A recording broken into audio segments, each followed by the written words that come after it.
It's Communication Week in the Scripps College of Communication, and this is a School of Media Arts and Studies event that we're calling Mountain Stage, a Conversation with Larry Groce and Friends. As some of you may know, Mountain Stage is the longest running nationally broadcast live musical variety program on public radio. I'm George Korn, a faculty of the School of Media Arts and Studies. And to my right is Larry Groce, the co-creator and artistic director for Mountain Stage.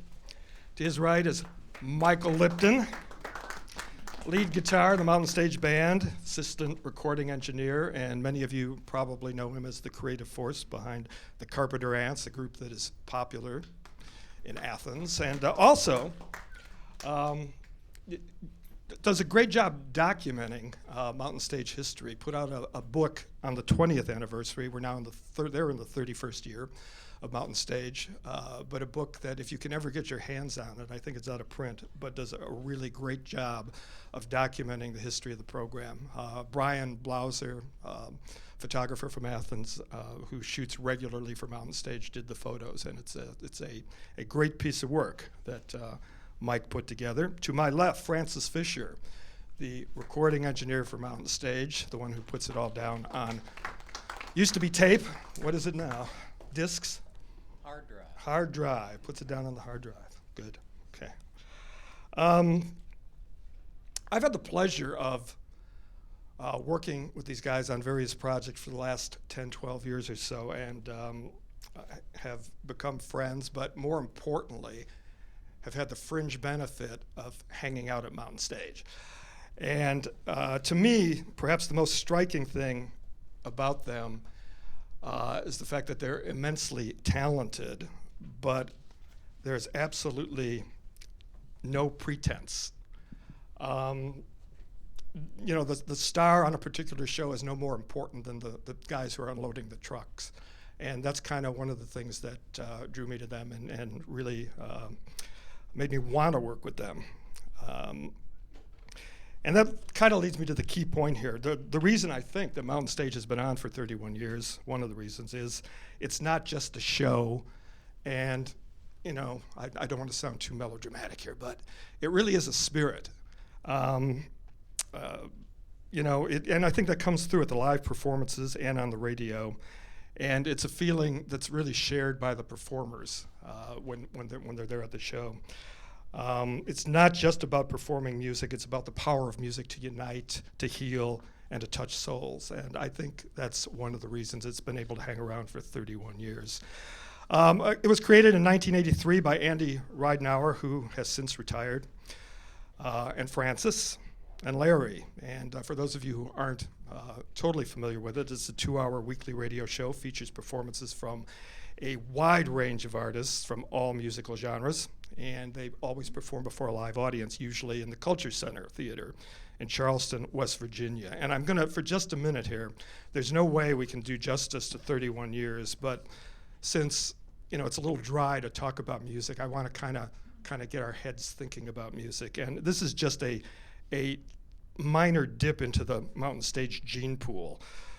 Over the last 31 years, R.E.M., Sarah McLachlan, Nickel Creek, Cassandra Wilson, Counting Crows, Fish, Robert Johnson, Martina McBride, Ralph Stanley and the Clinch Mountain Boys, Nora Jones, Crash Test Dummies, Bare Naked Ladies, Taj Mahal, John Pizzarelli, John Mayhall, Richard Thompson, Nancy Griffith, the Holmes Brothers, Odetta, Arlo Guthrie, Yonder Mountain String Band, John Hammond, Yorma, Ben Harper, Paula Cole, Galactic, Bruce Hornsby, Vince Gill, Coco Taylor, Derek Trucks Band, Chris Steele, Bell X1, Judy Collins, Buddy Guy, They Might Be Giants, Hubert Sumlin, Pine Top Perkins, Charles Brown, Little Big Town, Amos Lee, Joan Baez, Jacob Dylan, Regina Spektor, Kathy Mattea, Don Dixon, Elvis Costello, Wilco, Marty Stewart, Delbert McClinton, Anita Franco, Del McCory, Cracker, Pop Staples, Mavis Staples, Richie Havens, The Band, Travis Tritt, Fairfield 4, Gene Ritchie, Asleep at the Wheel, Doc Watson, Robert Cray, Lyle Lovett, Guy Clark, and that's just a little bit. And some of the superlatives. The Chicago Sun-Times says Mountain Stage has earned a reputation as radio's most exciting live music showcase. Marty Stewart called it the coolest radio show on planet Earth. There's no such thing as creative boundaries here, and I love that. Peter Buck from R.E.M., definitely the best live performance show on radio today. Kevin Coyne, I've never been on a show. This is probably the statement that really captures it. I've never been on a show with such a liberal musical attitude and such a refreshing lack of dogma. And Spin Magazine, of course, sums it up by saying, this show proves that radio doesn't have to suck. So I want to start out here and ask Larry about that spirit. How do you react to that? Thanks very much, George, and thanks for coming. You probably, some of you have assigned to come here. Thank goodness from somebody. We're glad to see there's an audience, and we do take seriously music and the idea of what music can do and what songs can do. And we also, as George said, from the beginning, we have tried to not to make a big division between who's well known and who is not well known. One of the reasons for that is because one time I had a hit song many years ago, long before you were all born, and so I got to go on a lot of radio shows and TV shows, and of those days, Johnny Carson Show, American Bandstand, the Midnight Special, whatever there was those days. It's similar to these days, and I noticed the way they treated me. And how the things that I liked, I wanted to treat our artists like that. The things I didn't like, I didn't want to ever do to our artists. So from the beginning, we've given artistic freedom to every band that's on the show. We never tell anybody what to sing or what not to sing. Never. Never have. We tell you how long you have. You have 18 minutes. You have 22 minutes. You do whatever you want. If you want to sing one song that lasts 22 minutes, that's your business. You want to sing the song your dad sang you when you went to bed? That's fine with us. You want to sing your hit song? That's okay too. We're not a commercial radio station, so we can do that. We don't have the pressure to we must deliver the hits. And because of that, I think we've also created a spirit amongst our crew and our people, which is we're all a team, we're all in it together, and we all respect each other. And since we don't have to, we're on public radio, we're not on commercial radio, we can focus. I'm not saying this is the only thing we focus on, but we can focus on what music is really about, try to do things we think are high quality, that are long lasting, and we don't have to only focus on something that is famous and that will bring people into the room or will bring millions of people to the radio. We do think of that, obviously. We're not idiots. We're not going to put out stuff that nobody will want to hear. But that's not the first thing we have to think about. So therefore, I think you're right. We don't talk about the spirituality of the show, but we do have a slightly different purpose, because we're lucky we can do that. We have a luxury of not having to look at Arbitron every day. How was it last week? Did we that's luxurious. If you're in commercial radio, you don't have that luxury. But we do, so that's one of the reasons why we can focus on a different place than just whether someone will sell something. So that may not be exactly the answer, but that's the best I can do. Not bad. Michael is a killer guitar player himself, and you get to sit on the stage with some of the best talent in the world. I mean, what's your take on that? What's different about Mountain Stage from other programs?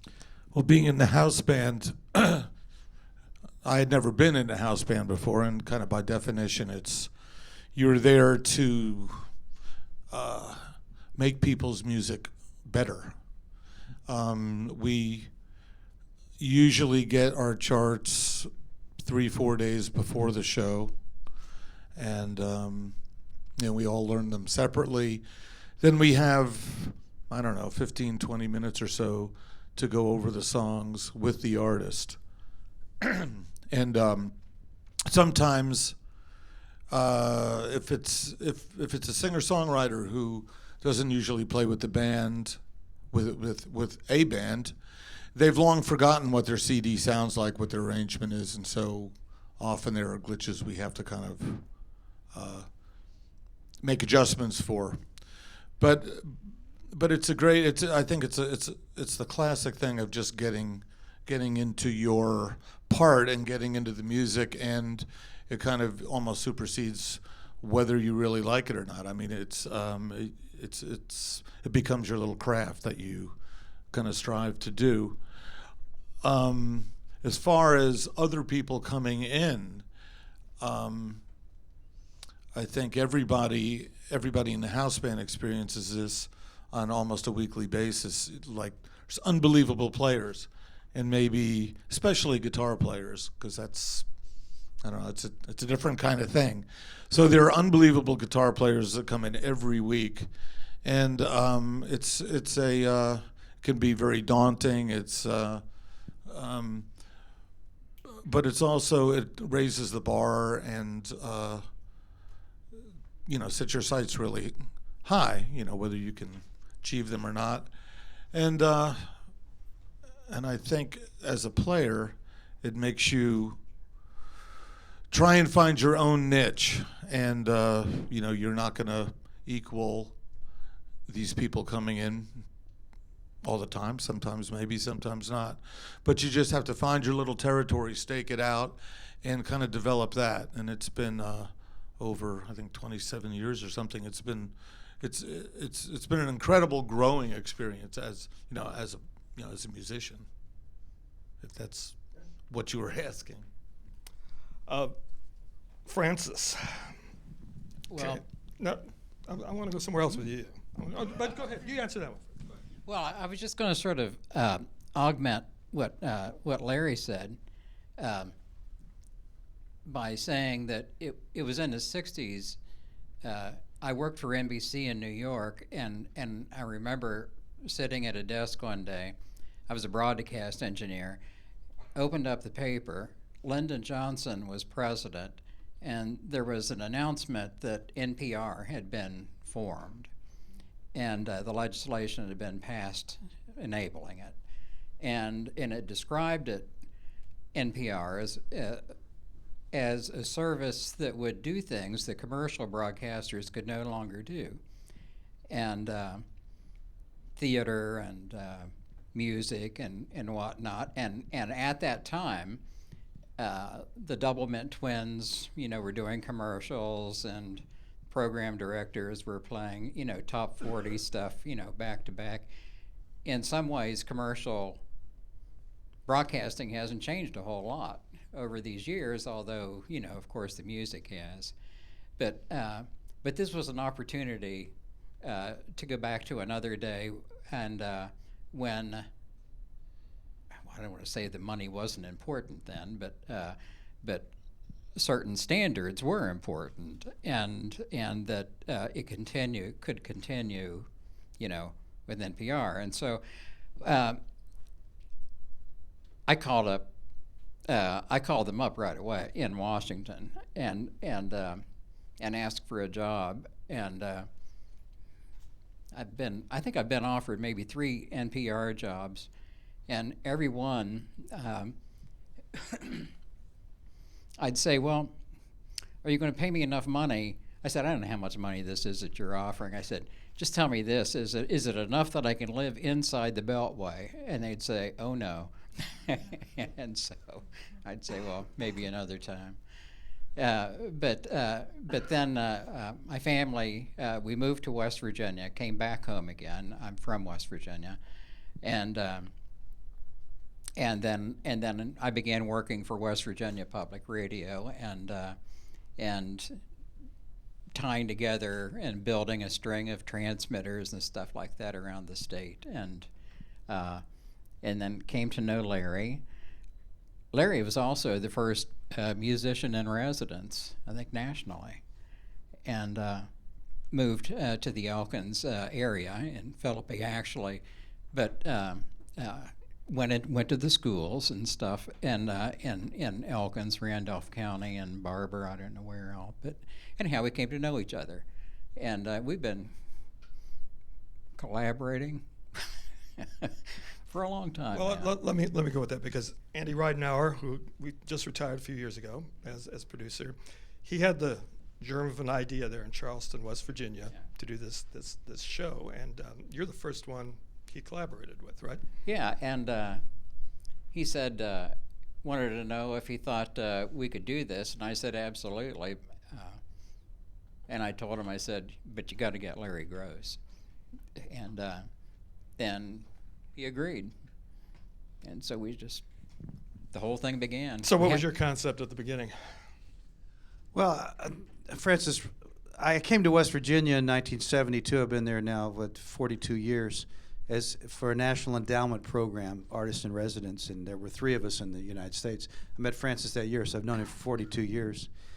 And I was a singer and songwriter, did the stuff, and then in the 80s when I'd met Andy because he'd also been a commercial radio guy, and when I had the hit song, he interviewed me on a commercial station, and I met Francis way back. So when they called me about this, I said, this is interesting. It's a good idea. Once a month, I'll be able to come home, because I was traveling. Once a month, I'll be able to come home and do a thing in West Virginia. But I said that they wanted to do a show that was a variety show in West Virginia for West Virginia Public Radio.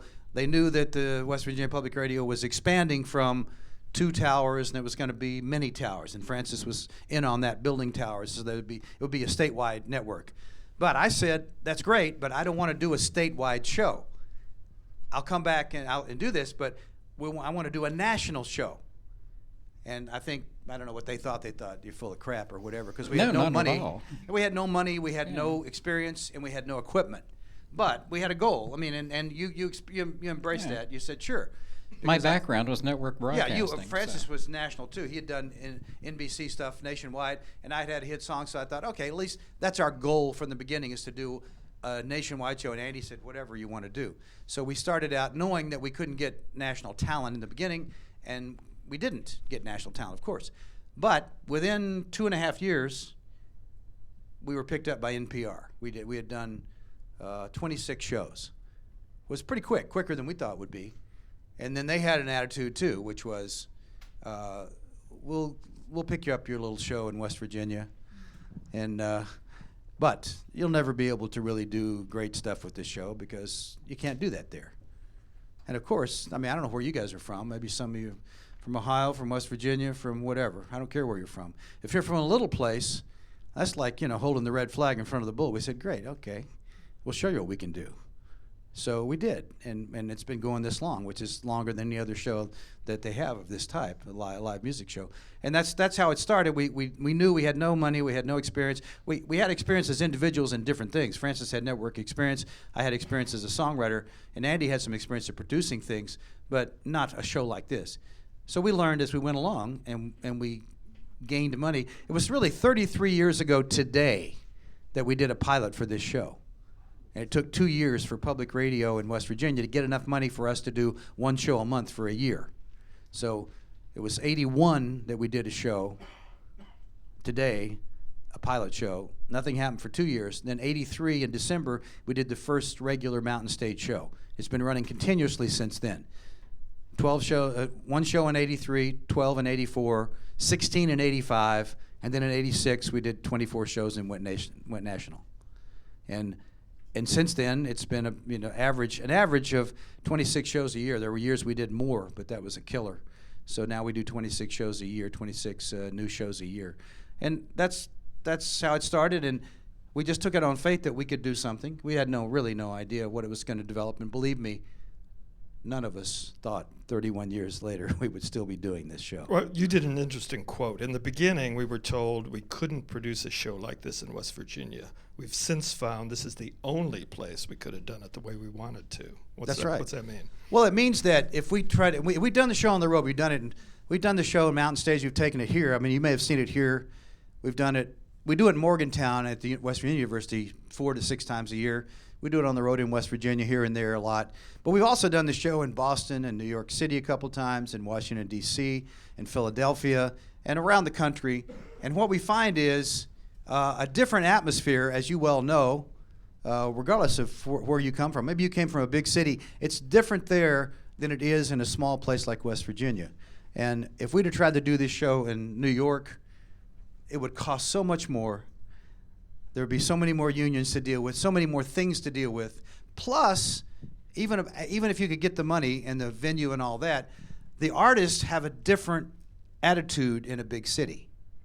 When artists come to Charleston, West Virginia, what do you think, they thinking, wow, this is the big time? Of course not. They're thinking, this is West Virginia. They can be like they are at home almost.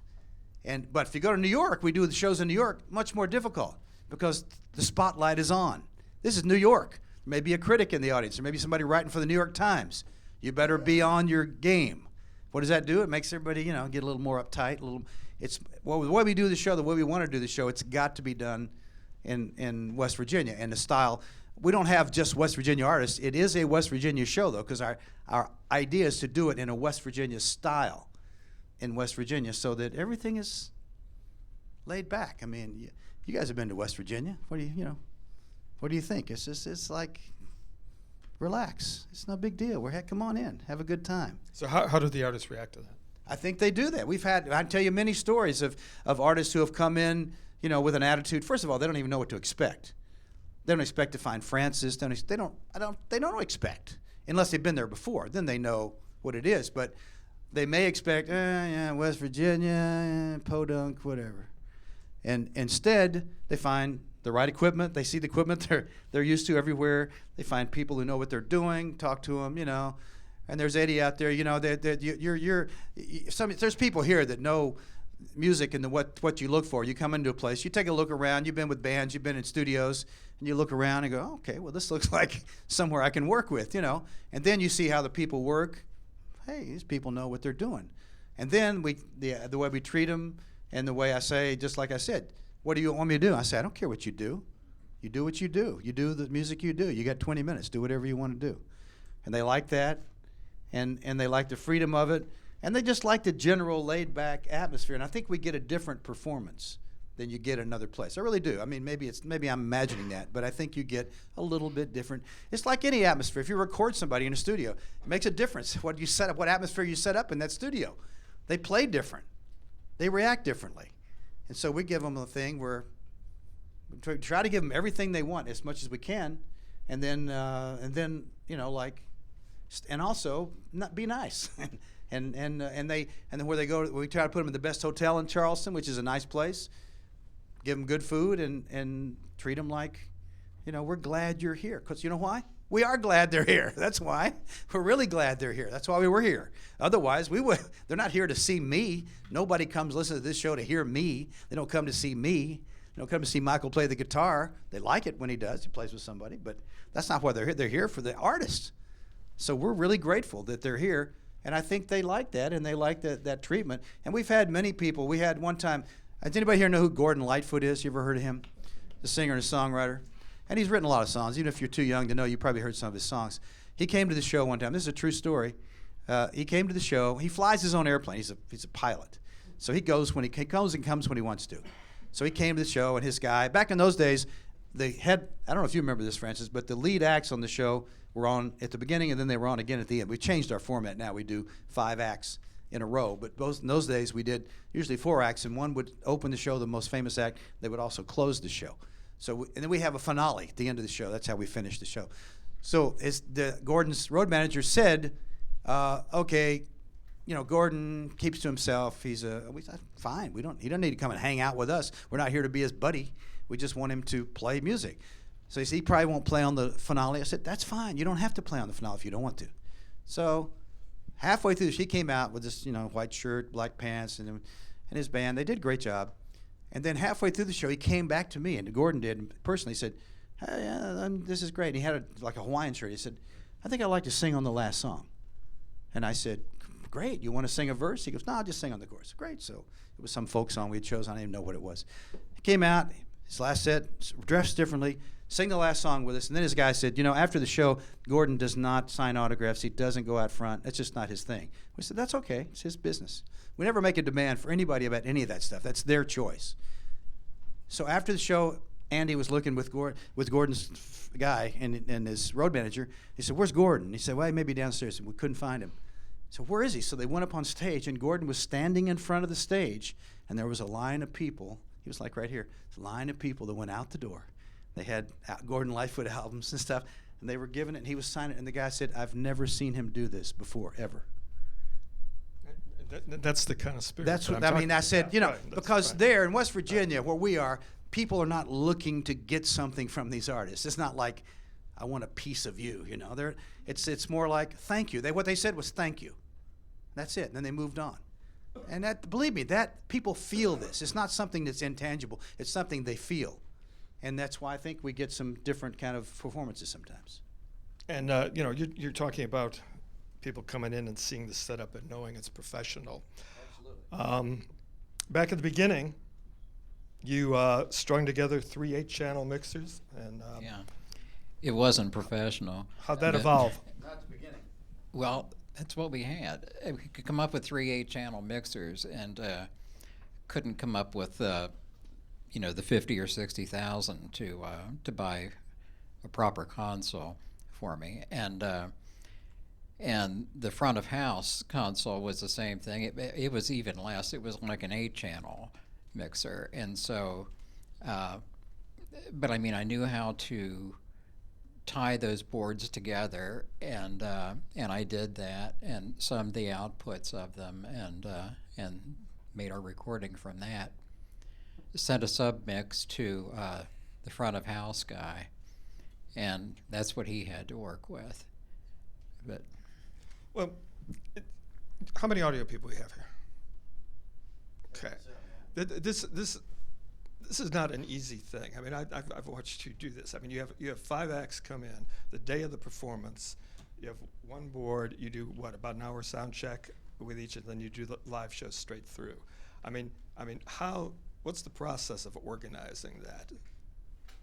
I mean, how do you keep that I don't know straight? if I want to think about it too much, because I'm not a very organized person. So I'm about as ADD as they come. So I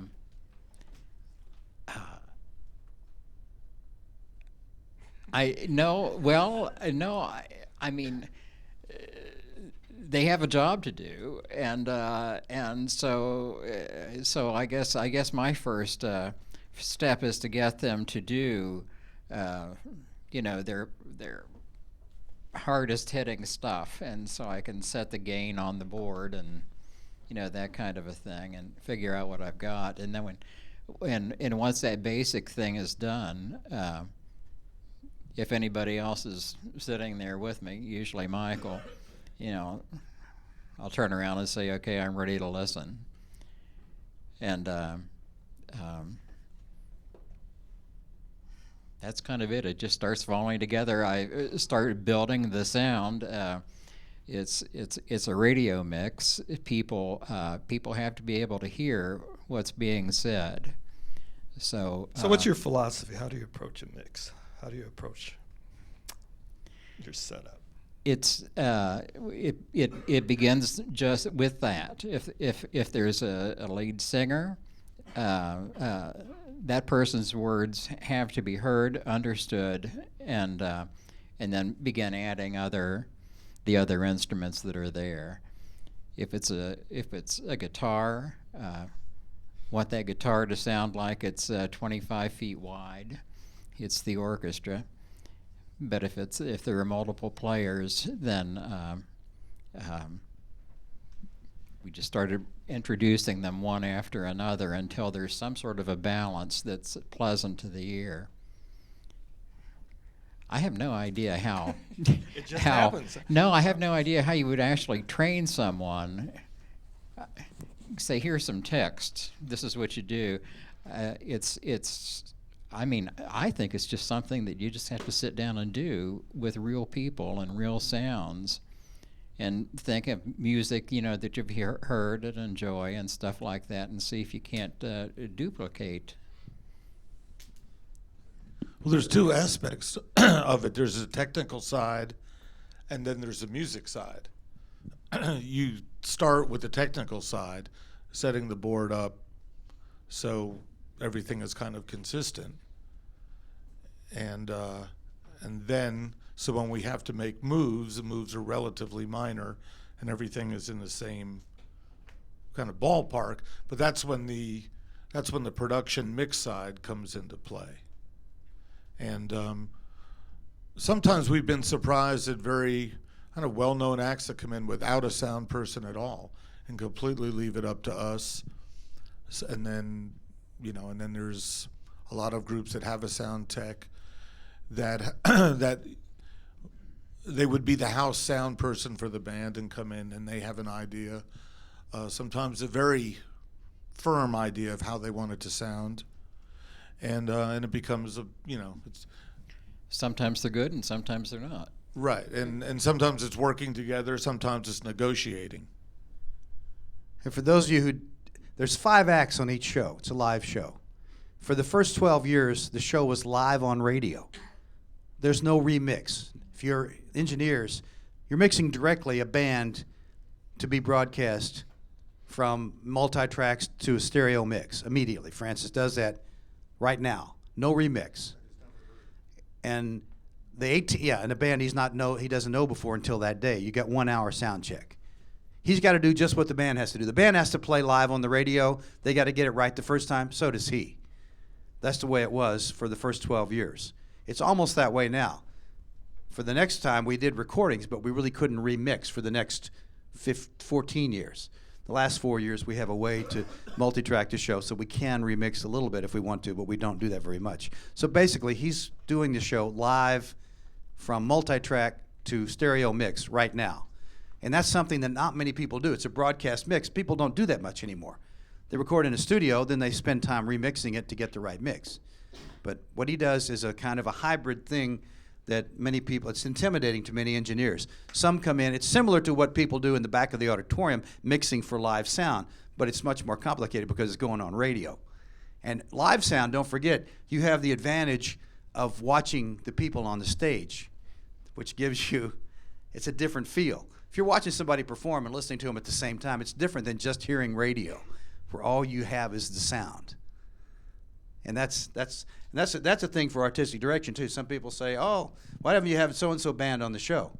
I saw them at Nelsonville, at 1 a.m, and they were great. Well, yeah, they were great. You'd had 12 beers, and they sound great. They look great. They're jumping around. They're beautiful. You're with your friends. It's big time. Put them on then. Record those people. Put them on Sunday afternoon at 3 o'clock, and listen to them and see what they sound like. It's a different world, and it's a whole different deal. So sometimes it worked great. Sometimes it doesn't work so great. I'm listening for another reason. I'm not there, in the field with a spleef in my hand. I'm listening quietly to something and I'm trying to figure out, is this going to work or not? Can they sing or not? Does a harmony singer sing, without me being drunk? Not so great. Well, it's fun to be there, but it ain't so fun to listen later. That's a different thing on radio. Right. And that was kind of my point with Francis. He's being too modest here. I mean, I'm a video guy, so I don't know, but I watch the folks in our studio here, and I hang out in sessions sometimes, and you get to redo, and you've got 5 acts back to back, and you got an hour block with each of them, and it's pretty amazing to watch that happen. But talking about artistic direction, all right, first national exposure on Mountain Stage for lots of acts: Ani DeFranco, Ryan Adams, Kathy Mattea, Sheryl Crow, Mary Chapin Carpenter, Lyle Lovett, Counting Crows, Tori Amos, Alison Krauss, Sarah McLachlan, and a bunch more got their first national exposure on Mountain Stage. How does that happen? I know we were just talking tonight that you get these days 8,000 CDs a year. Now we get about 2,000 people want to be on the show every year. We got 120 spots to put on the show, and we get them. They send us. Some people still send hard CDs. Many people send links to their site, and we get solicited from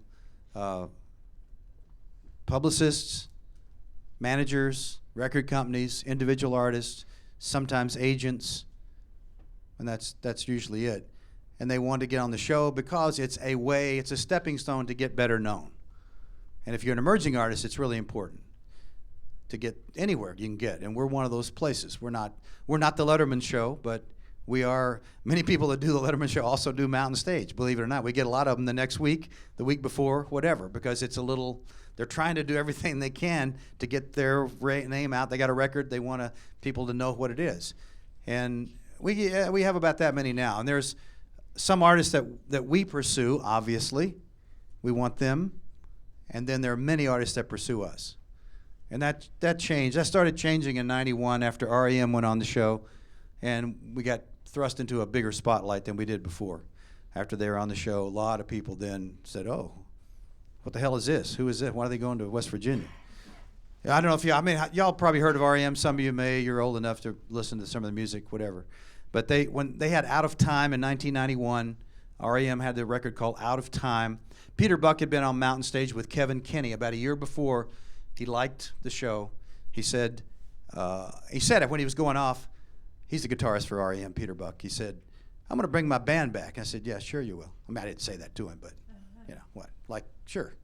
Love to have your band. So then Andy called me while he said, do you want R.E.M. on the show? I said, no. Tell him to send me a tape. No, I said, of course I want him on the show. Whenever they can get on the show. So they set up the date. We set the show. They released the album called Out of Time. It's the one that had Losing My Religion as a big song. They did no tour, no American tour. I think they may have done some dates in Europe. No American tour at all. Warner Brothers was going crazy. They thought this is idiotic. It ended up selling a lot of records, but they didn't think it was going to work. They did 3 shows. They did Saturday Night Live, at that time MTV Unplugged, and Mountain Stage. That was it. And so they came on the show. So what do we have? We had people from all over the friggin' world coming to Charleston. The reporters from France and London, to cover R.E.M., our little show. And the Today Show was there. All these people were there. We were like, yeah, come on, back off. But it was a great door opener for us because they wanted to do the show. Why? Because I think what you said at the beginning. They felt like this was a show that cared about music and that had a spirit that they wanted to identify with. And for 2-3 years after that, Michael Stipe sent me stuff personally. I want you to consider these people for the show. One of them was Vic Chestnut, who I did consider because he was friggin' great. But, that was nice. And it was nice. And we still are in touch with Burtis Downs, who's their manager. He's a good guy. And he was raised in West Virginia, which didn't hurt. But that's the kind of thing where nowadays we're looking for things that we think are good, that we think appeal to NPR audiences, that we think will bring people in the door, and that we think would also appeal to West Virginians, because that's our very first obligation. We get money from West Virginia's state government. So I feel an obligation to do, that's why do you think I say live performance radio from the mountain state of West Virginia on every broadcast? Because West Virginia gives us a lot of money, one reason, and we love it there. It's a good thing. But that's getting people artistic direction. We've been able to, because we have such a wide variety of things on the show. I think that's another reason we stayed alive, is because we can shift the focus. If right now things are playing a little bit more in the Americana and country world, we can shift a little bit that way. If it becomes more like bluesy, we can shift that way. And week to week, we do different things. There's no way, probably, unless you listen to the show every week, you don't know what's on the show. You may have heard the show once. Maybe some of you people never heard it at all. You never know what's on. We were here. When was that? 3 weeks ago? Was anybody here when we were here? So we had a group called Pink Martini, and we had the Parkington Sisters, who were a quartet of sisters from New England, and we had a guy from Milwaukee, Paul Seabar, and we had 2 jazz guitar players, Frank Vignola and Vinnie Ragnolo. And Pink Martini brought with them the original Von Trapp grandchildren. If you saw Sound of Music, it was actually the real people, their grandchildren, three sisters and a brother that sing. And Pink Martini sings songs from all over the world. They sing in different languages. They sing Japanese songs and French songs. As a matter of fact, they've sold more records in France than they have in America. They've had like 5 gold records in France. Interesting band, a big band, like 8 pieces. Then last week, who was on the show? Robert Cray, Blind Boys of Alabama, Dumpster Funk, and John Hammond. Who's going to be on in 2 weeks from now, 3 weeks from now? Keb Mo, Joan Osborne, Dirty Dozen Brass Band, and Tommy Malone of the Subdudes. And then in between that, we got a kind of Americana show with Amy Ray of the Indigo Girls. She has a new group of Americana music. Della Mae, who's an all-girl bluegrass band. Callahan and West, 2 people that sing old-timey sounding music, but it's original. And an Irish band, the Teetotalers, John Doyle, Martin Hayes. So we do a lot of different kinds of stuff. And that also helps us stay alive, because if we're only one kind of music, then we would have to then take some artists who aren't as good, but they're that genre. You know what I'm saying? If you have a bluegrass show, you got to take bluegrass all the time. Well, you can't always get Del McCoury, so then you take the second string and the third string and the fourth string because you got to do bluegrass. But if you do all kind of music, you can look for the first string all the time, as much as you can get. So that's kind of what we do. So let me follow up on that. I mean, obviously, it's pretty eclectic, the list I read earlier, and the folks you're talking about. How do you go about structuring a show? How do you approach that? We find an artist that we call like an anchor artist, and usually it's an artist that comes to us. We're offered, like right now, well, let me think of what's recent. I'll give you a real example coming up. We were offered Patty Griffin on the 1st of June in Charleston. We were offered Toad the Wet Sprocket the same day, so I said, good, we'll put them on together. So we know pretty much we'll sell some tickets because there's 2 acts that will draw people. And then Patty had this guy that's going with her that we're going to put on for the 3rd act because he's with her and he's good too. And what is his name? Can't think of it right now. But and then we're going to have another act that we can't announce. Why can't we announce it? Because it's also playing at the Nelsonville Festival, and the guy there said, you can't put him on the show because it's a 150-mile radius, and that will take away from our thing. We said, okay, we'll put him on the show, but we're not going to announce him. So therefore, we're not taking away anything because nobody knows they're going to be here. So you may tell you who they are? I can't do that. Have to come to the show and see. But anyway, that's we usually get offered an artist. We say, good, we want that artist. We got Rodney Crowell in May. We got Patty Griffin, and then we got. We usually find an anchor. Autumn Defense is coming in, and the guy from Wilco, it's in a duo thing. Autumn Defense, they'll be in June. We got St. Paul and the Broken Bones will be during festival in June. We usually find an act, 1 or 2 acts to anchor, and then we look to fill in the other acts, and then we have a little bit more freedom to look for things that we know won't draw much, but we think are good. And that's how we've gotten some of these acts here, like you mentioned, because we can put on those people. Because I hear them, I think, wow, this woman can really sing good. It was Sarah McLachlan. She's a really good singer. Nobody ever heard of her. But turned out she was. People did like her. So that's how we fill in those. They're not going to draw anybody because we have them on before they're heard of, but constantly getting presented with them. One thing that I've picked up on, again, just being, I'm on stage groupie and being able to observe some of this, is the interaction of the acts themselves. I mean, they seem to appreciate being on shows with other talent, and what kind of collaborations have come out of that? Because I mean, I know the Von Trapps were talking to the Parkingtons about doing something together after that. I mean, does that happen a lot? Yeah, it does happen, and it happens sometimes.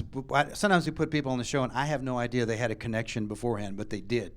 I just didn't know about it. But it's obvious when you hear them together. It's like I'm not surprised that they toured together before, and sometimes they play on the last song, and we've had people. To get people to open for them. We had Squirrel Nut Zippers. You remember that group? Squirrel Nut Zippers were there. And the Dirty Dozen were on. And really and truly, Squirrel Nut Zippers and Jimbo Mathis he knew what the deal was. They were imitating kind of old jazz bands. They weren't really all that good, but they were fun and people liked them. Dirty Dozen was the real deal. And so they were on the same show. So they asked the Dirty Dozen to go on the road with them and open for them, which was fun. They met on the show. There's been solid people that have met on the show and collaborated. And, individuals that have collaborated that ended up doing some work later. That's fun. But we like to get them when we can. And then sometimes they'll even ask them, like a great player like Jerry Douglas, if he's on the show, some other people who are Americana people will see he's a dobro player if you don't know. And they'll listen to him and say, could you play on my set? And he's a nice guy. I said, sure, of course. Tim O'Brien, Jerry Douglas, sure, yeah, I'll play mandolin on your set. And they're going, oh my God, Tim O'Brien's playing on our set, which is great. And that's fun. I mean, that's like, it's like going to a festival somewhere and people just hanging around playing. That's what you hope to get because nobody else has that. Nobody else has that recording except us.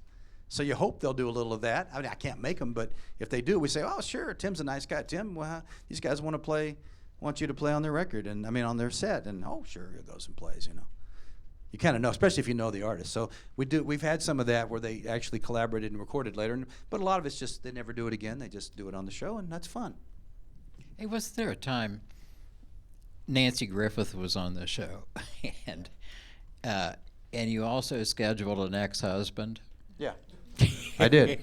We've done that. Well, we've done that with Roseanne Cash and Rodney Crowell, too. And I asked them, because they were married, and I said, we had Roseanne already scheduled, and Rodney wanted to do it. We said, do you guys care? And they said, oh, no, we're still friends. But she did it with Eric, what's his name? Her ex-husband, Nancy, they've been married for a while. Eric Taylor, yeah. They were funny. They had a little bit. Yeah, they sang together. They hadn't done anything together in 20 years since they were divorced, but they did. It's fun. I mean, she wound up with tears in her eyes. Yes, she did. You never know. We're looking for real stuff, real emotion and real collaboration in something that people want to do. Sometimes it works, Sometimes it doesn't. I know international artists have been a big part of Mountain Stage. How do you approach that? We get people when we can get them, because we can't bring anybody from Africa or South America or Europe, but when they're here, or Ireland, England, Scotland, but we look for them here, and there's 3 or 4 agents that do that, and they know that we're one of the places that they can look to that will put acts on the show, which gives them exposure in the States, and sometimes it just gives them a place to fill in. It gives them an anchor that they know they're going to do this, they got a place to stay, they got a little bit of money here, then they try to book around it. And we do that. We've had a lot of African bands, a lot of European groups, especially, of course, Irish and English and Scottish, and some South American, too. So it's tougher. It's been tougher since 2009 because coming over here is much more difficult. It costs more money. It's difficult.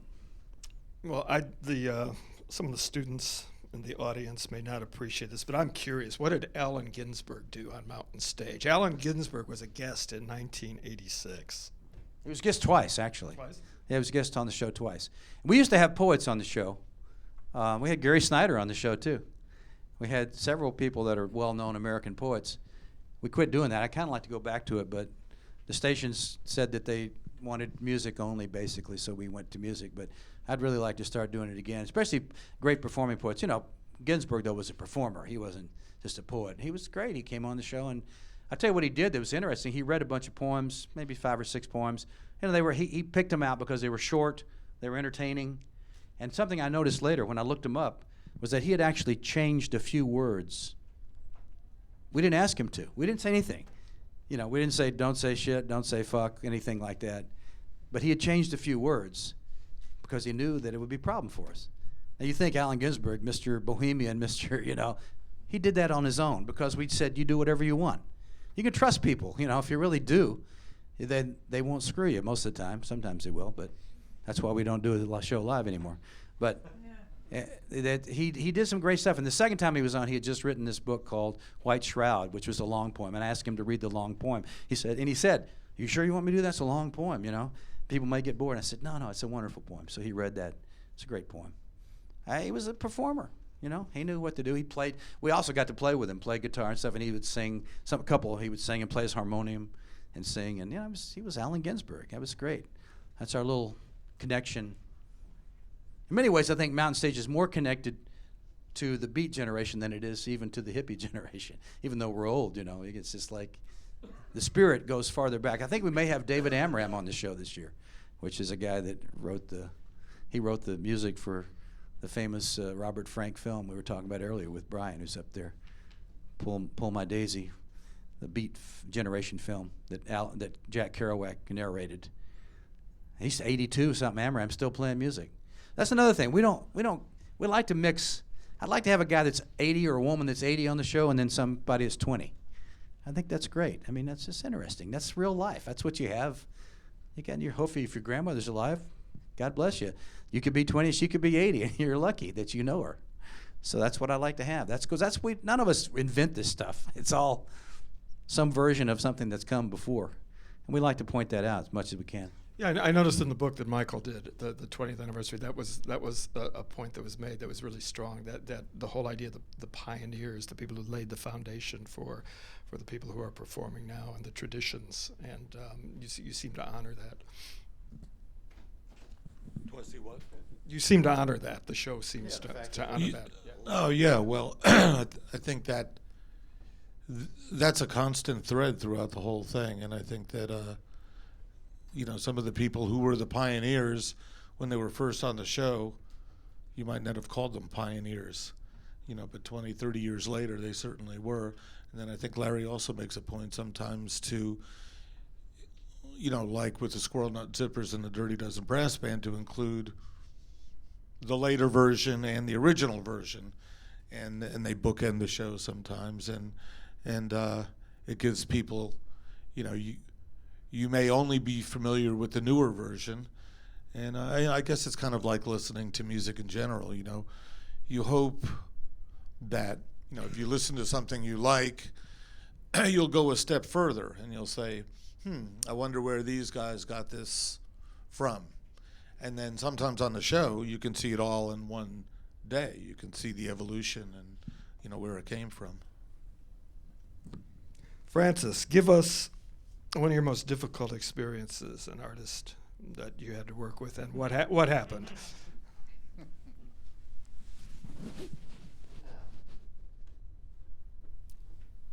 Sometimes they think they can hear better than I can, and I know that for the four of us sitting here on the stage, we can't hear nearly as well as you guys sitting out there, and we faced that. We had a fellow at Tamarack who wanted to mix himself, and I can't remember who it was. I can't remember.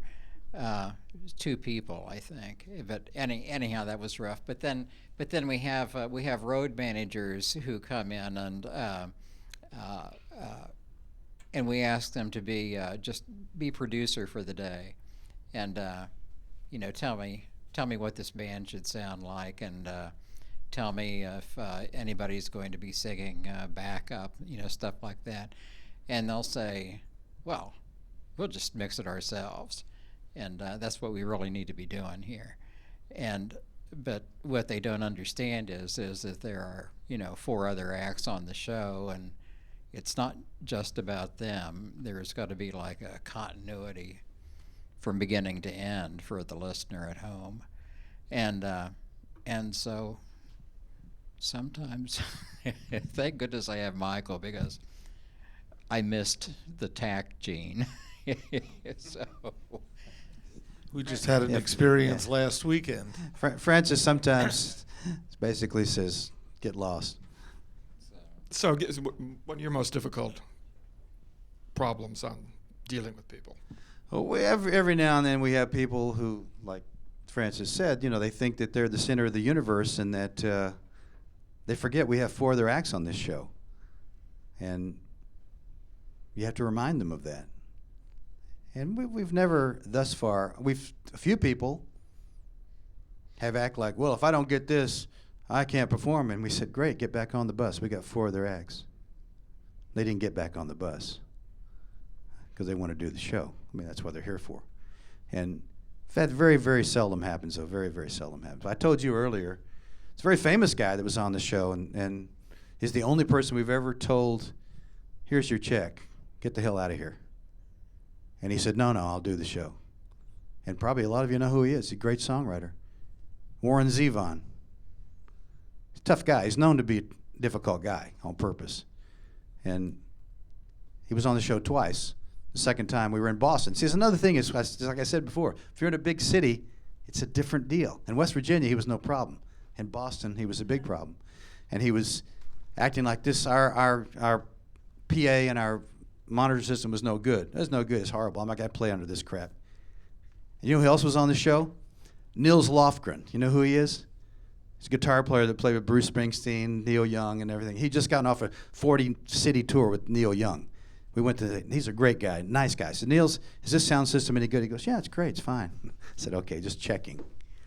Went back to Zevon, and Andy said, yeah, if you don't like this, great. Here's your check. We'll do the show without you. Called his bluff, basically. And he said, no, I'll play. We said, okay. But that seldom happens. We don't get big stars like that are, He had a problem, in my opinion. He's dead now, so I'm talking about a dead man, which isn't fair. But, he can't say you're full of crap to me. But if I were to analyze my amateur psychoanalysis, he had this problem that I describe, and some people have it, which is I should be more famous than I am problem. And you know what? He's right. He should have been a lot more famous than he was, because he was much more talented than a lot of crap that sold a lot of records. He is correct, but that ain't the way the world works. So what can I say? You know, I'm a little nobody doing a show in West Virginia. He's much more well-known than me, and he should be. He's more talented. But still, that's the way the world is. I can't fix that for you. That's the way it is. Michael, good experience, bad experience. Give me a couple. Well, by and large, you know, they're great experiences, kind of on both ends. You know, playing with some of the artists. There's been very few bad experiences with that, and it really teaches you. You have to be. Well, I guess it's just like on the other side of the board. You have to. You know, you've got one chance to do it, and you know you have to try and do it right.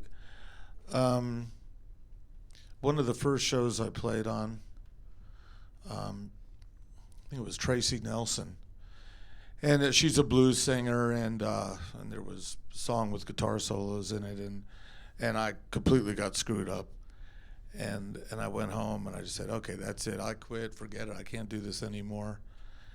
And then I realized, well, next week there was another show, and life goes on. And it was really, and it's definitely different than if you're playing just a live show and screw up, you know, because it's there on tape. But on the other hand, it definitely shows you, well, you know, life goes on, and you can live another week, play another week. And that was kind of a freeing experience, really, because, okay, it took some of the pressure off. Yeah, once you screwed up, you know, we've screwed up so many times that now it's like, well, you know, guess what? And we'd said that to many people, too, and this is something about anything, I guess. I was on some shows, some TV shows and radio shows where they acted like, if you screw up, boy, this is it. You've ruined everything. The world's coming to an end. That's not, are you kidding me? Our attitude is, hey, it's just an arts entertainment show. We're not in an operating room. We're not on a battlefield. You screw up, guess what? Everything's still fine.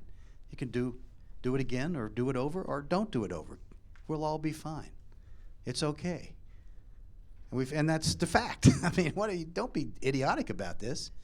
We've had so many great experiences, so many incredibly good experiences. I mean, and Michael, I remember when he first started the show way back, what was this, 88 or 9, when Dr. John came on. Dr. John wanted to play with our band. You know who Dr. John is? He came on solo. I want to play with your band, you know. So our bass player, drummer, and Michael, they play with Dr. John.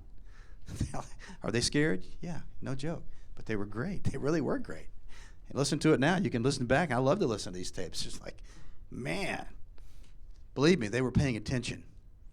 They were on the edge of their seats doing this stuff. So it's great. But we've had such a good, I mean, I was thinking about that when you said that. Singing This Land Is Your Land with Arlo Guthrie. I mean, there's so many things that we've done that I'll never forget. That's things that have happened. Well, kind of that was one of those final song things. And for those of you who know the show, there's a final song that usually doesn't make it on the radio. But if you're there in person, it's usually pretty incredible. Good number of the folks from the acts perform on that. And I was, again, from Michael's book. The first one happened on January 28th, 1990. And imagine this, Taj Mahal, Robin and Linda Williams, and Livingston Taylor doing a reggae version of You Are My Sunshine. I mean, that had to be utterly crazy.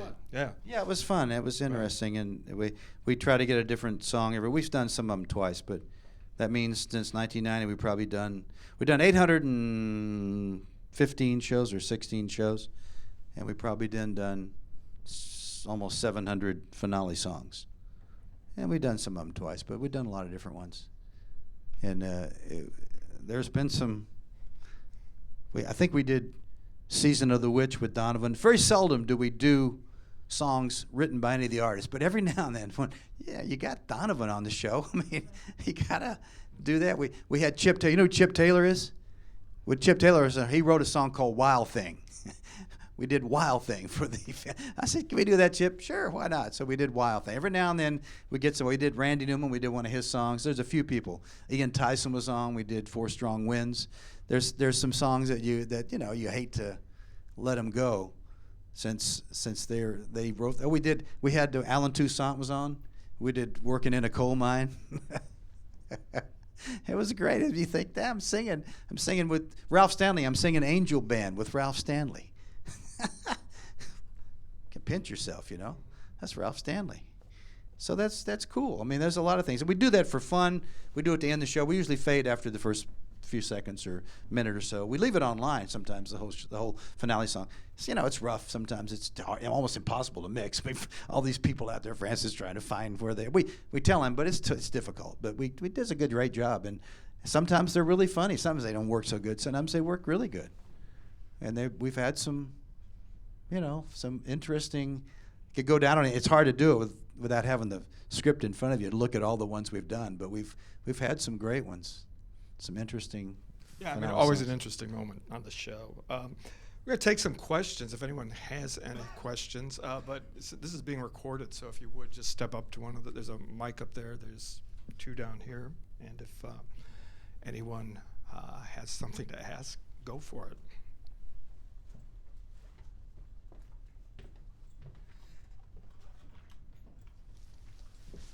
Hello. I have a few questions. It's a multi-question here. One, we were talking about the process of bands and performers submitting their music to you. How many ears listen to it? And do you listen to every single thing that is submitted? And do you just listen to the first 15 seconds and make up your mind that way? What's the process? I'll start with the last thing. Okay. We only listen to a little bit of a song. If you send me something, at this point, 30 seconds of one song, I can tell pretty much whether I like it or not, or whether I think. And if I have any interest in it, I'll listen to another song. Usually I'll listen to a bit of 3 songs. If the first one is horrible, then that's the end of that. And if you're a person submitting something, if your first song isn't your best song, you're crazy. You're crazy. What do you want? What, somebody's going to go down and listen to the 5th song? Think about that. That's the way it is. So, but if you like the first song, I may listen to some other things. That's the first thing. Number 2, do I listen to everything? No, we do not listen to everything. Some things, I'm telling you, I'm sad to tell you, I can look at the CD and say, that ain't going to work. That's the way it is, folks. You can hate me for that. The third one, I'm not the only one that listens to it, but I make the final decision. But sometimes I ask other people. There's people in our office and other people, and I say, let's listen to this. I think this, I don't know about this. You listen to it. They go, oh, I really like this. Okay, that makes me. Plus, some of them sometimes they're 28 years old. I'm 66 years old. Makes a difference. So there's not more. There's not just me, but I make the final decision of who goes on and who doesn't. Okay, thank you. Yeah. Hello. I heard my first show of yours in Montana driving along, and it was the R.E.M. show. And I was wondering if you can tell me anything about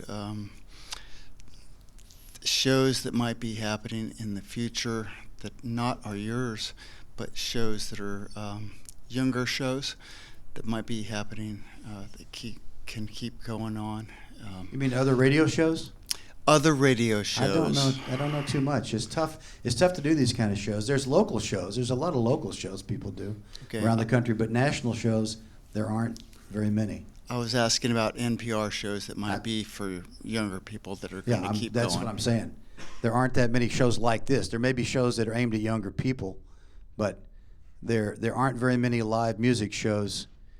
They do some recording. NPR does some recording like at South by Southwest or something, but it's not a show. It's like they record somebody doing it South by Southwest, put it on the air.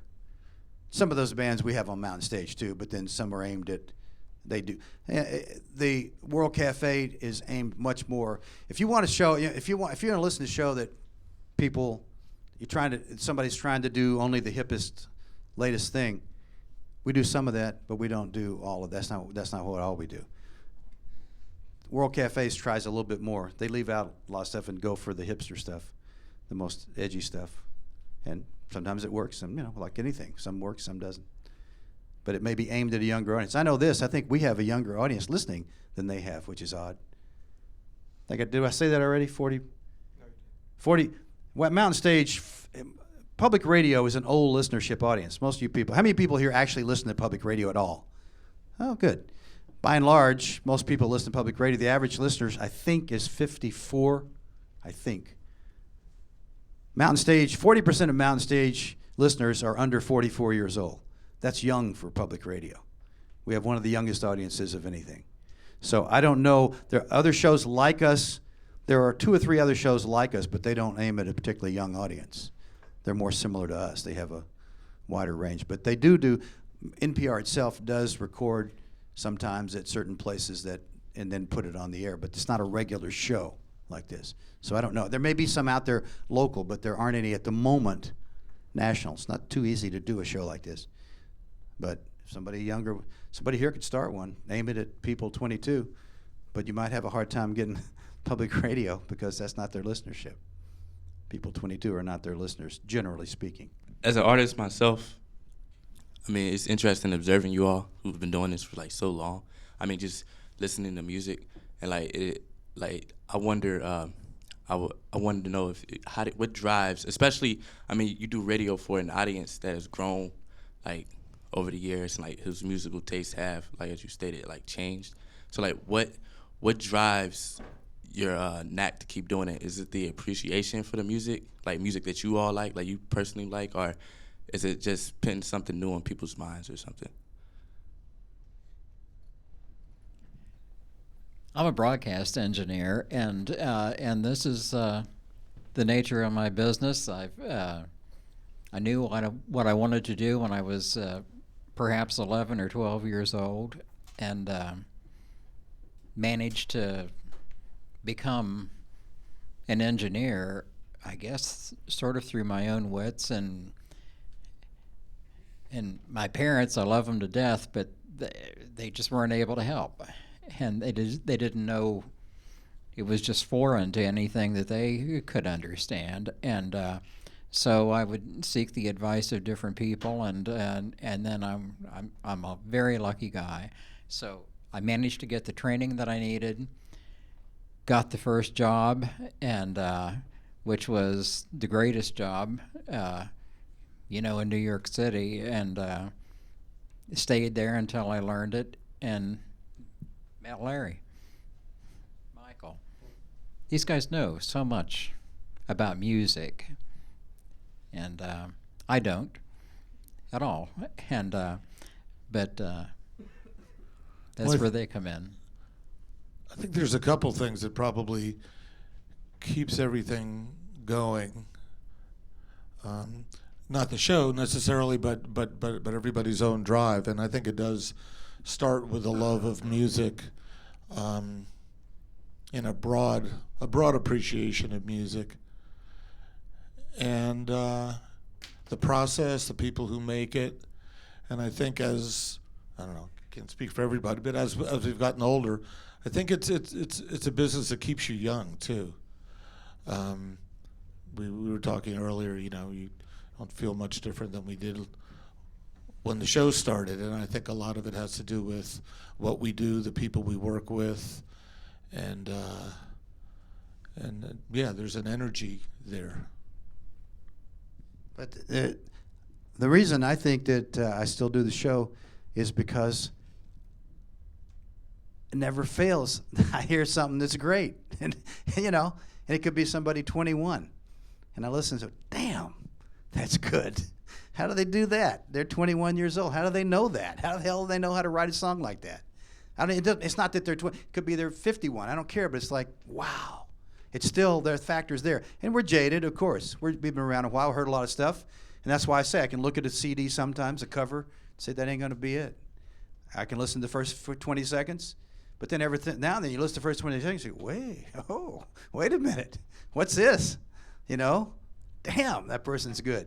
Believe me, you've never heard it all. You never heard all the good stuff. There's so much, of course, out there that you never even hear, but it still gets you. There's on every show. There's never fails. There's 5 acts. At least once or twice on the show, I'm listening going, damn, it gives me chills. this is great. And I want to tell everybody, listen to this. That's great. Listen to that right there. That's great. They can believe me or not, but I believe it.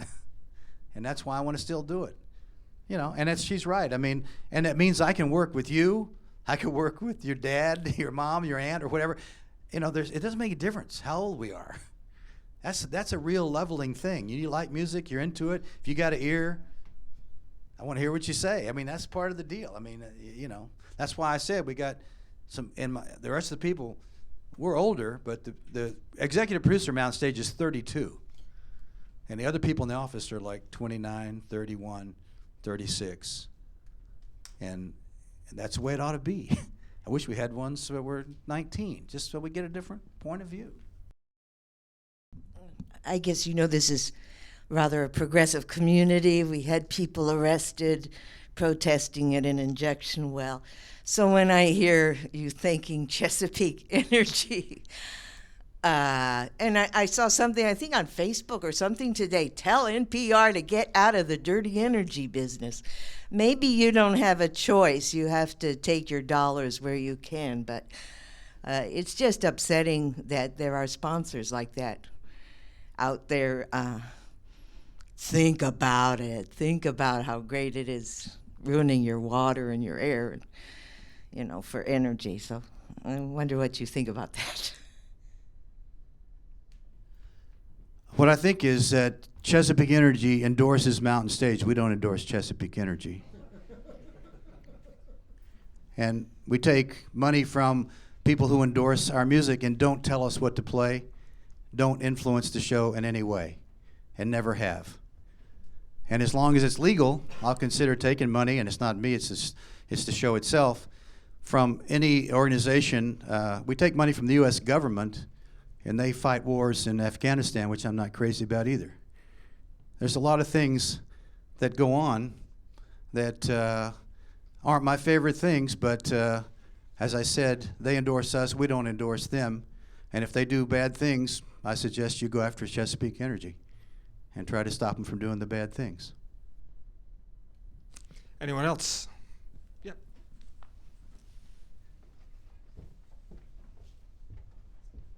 This is coming from another sound man's point of view. What is your type of, or your favorite type of music to mix? I know some people come in, you say you kind of go with the flow.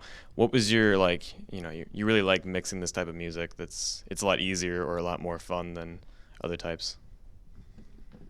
Well, you know, I suppose it's the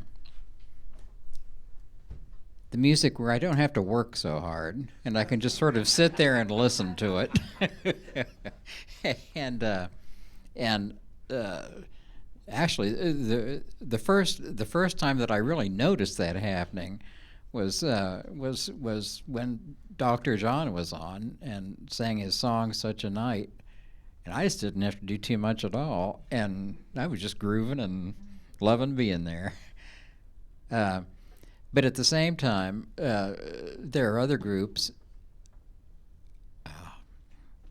I'd love to know what the heck the deal is. I think people can't always hear themselves so clearly when they're sitting as a group on a stage, and I have to sit there and just nudge here and there and a little of this and a little of that, and it sounds very good, but requires a lot of effort. You have a style that you prefer? A style? A style of music? No. No. You mix what comes, huh? Oh, yeah. Okay. Yeah. Anybody else? Oh, Michael? Good music.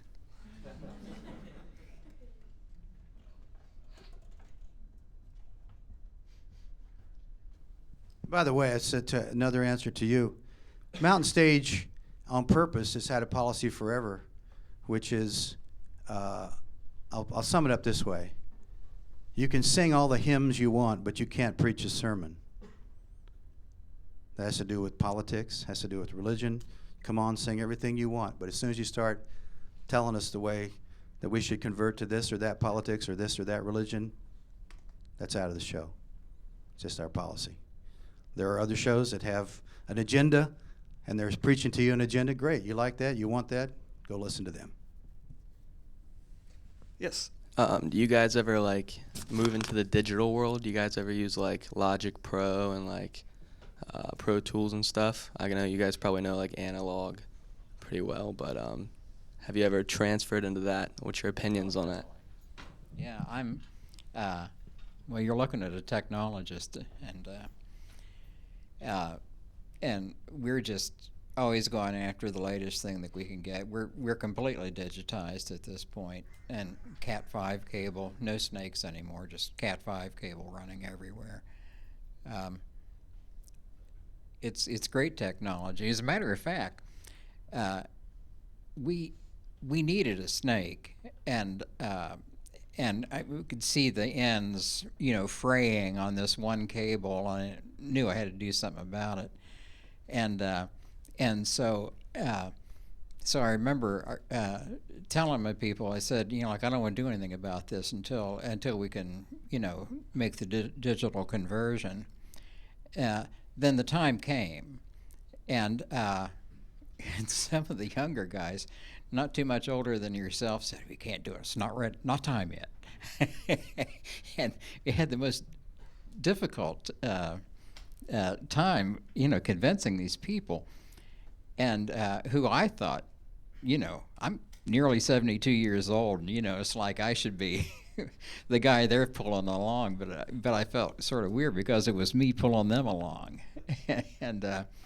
And digital, doing anything digital means that there's going to be delay.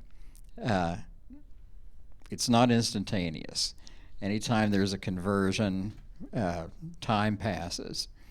And so this one fellow was a musician, and he said, it won't work.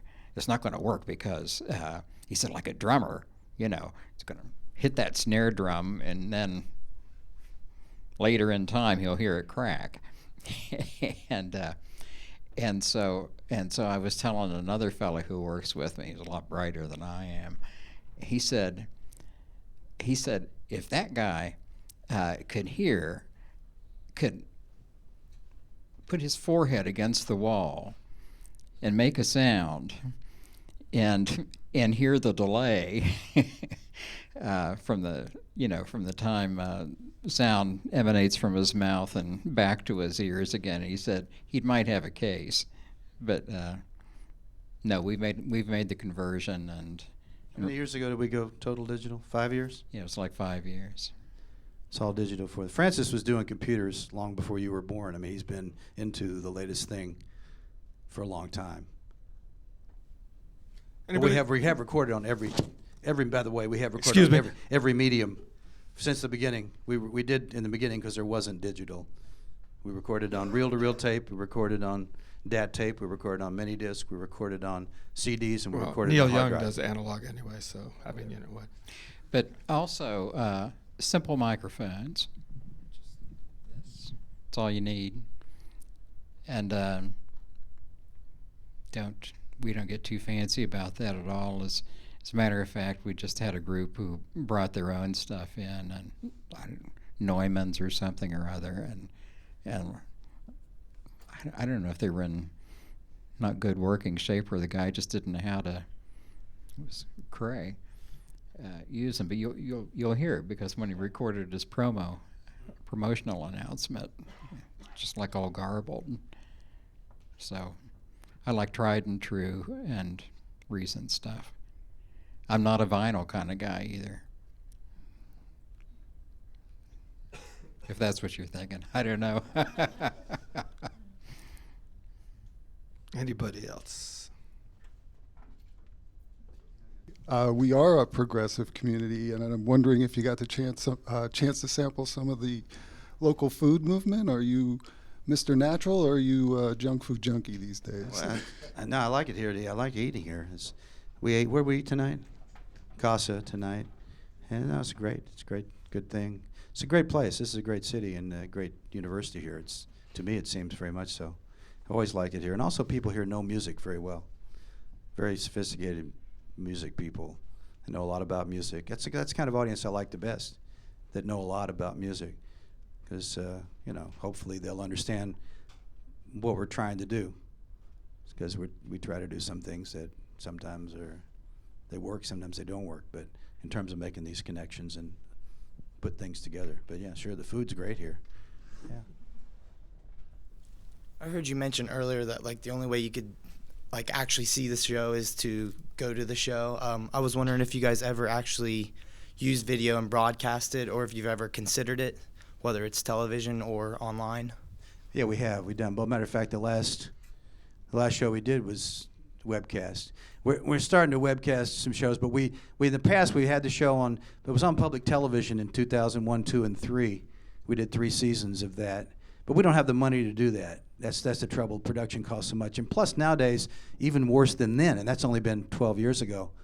Where are you going to put it on regular television? I mean, nobody does that. And Austin City Limits is still hanging on. But what is there that's live performance shows? There's the channel that has those things, We could do that.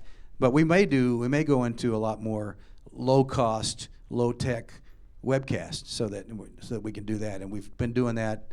We've done that about a half a dozen times in the last 8 months. We did it with our 30th anniversary show in December.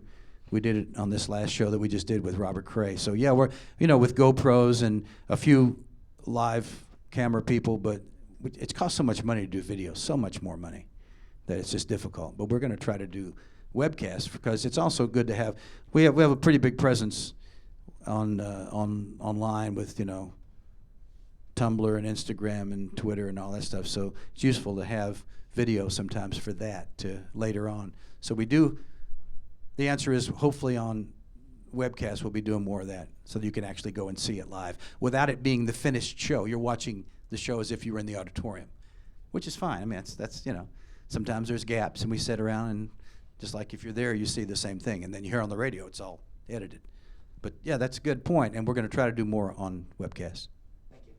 Thank you. By the way, the video production work comes from West Virginia Public Television people, and I've kind of insisted that they use my audio, just a direct digital feed, into the encoders and stuff. So,